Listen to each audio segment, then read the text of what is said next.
Hello mga ka-grow togethers. Ayan, ngayong araw nga dito sa Alberta, maganda ang sikat ng araw. Kaya ayan, naisipan ko, ayusin na yung aking mga tataniman. Itong ating small garden dito sa tabi ng bahay ni ate. Kaya lang, ayan, punong-puno pa ng snow. So, nagbakasakali ako na tanggalin na yung snow kasi sobrang tagal niyang matunaw. Kahit ilang araw ng masikat ang araw, ito pa rin ang snow. Matigas na nga siya, ang hirap na niya tanggalin. Pero nagbabakasakali ako na gusto ko na kasi makita yung lupa na ginamit ko last summer para malagyan ko na siya ng mga organic fertilizer.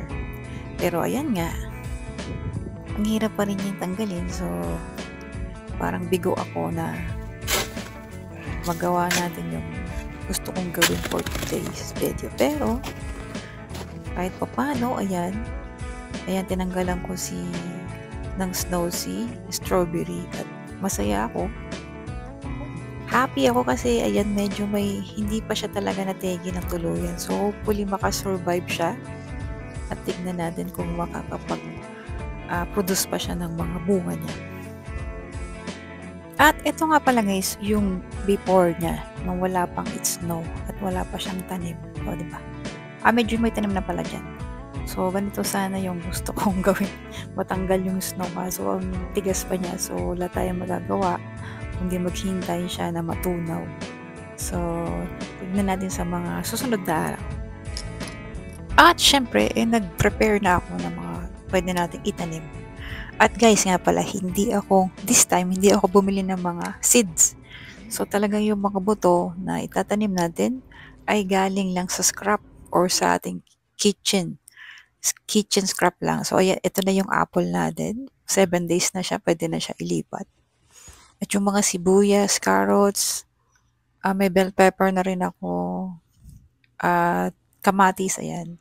So talagang hindi ako bumili kasi syempre may presyo din yung mga seeds na yun. So, kung ano lang talaga yung pwede nating regrow sa kitchen natin, ayan, para makatipid. Ay, napaka-bilis ngayon tumaas ng mga bilihin. So, kung makakatipid tayo, gawa na natin ng paraan, di ba? So, yan, natutuwa naman ako kasi kahit papano, ito si carrots, kalalagay ko lang to kahapon, kaya wala pa siyang ugat. Pero hopefully, magkaroon siya. At ayan, si ginger. Ito si ginger, maybe sa 5 days na siyang nakabawat sa tubig. Kaya ayan, nagkaroon na siya ng konting ugat. At yung sibuyas, hindi ko alam kung mag-grow siya, pero try pa rin natin.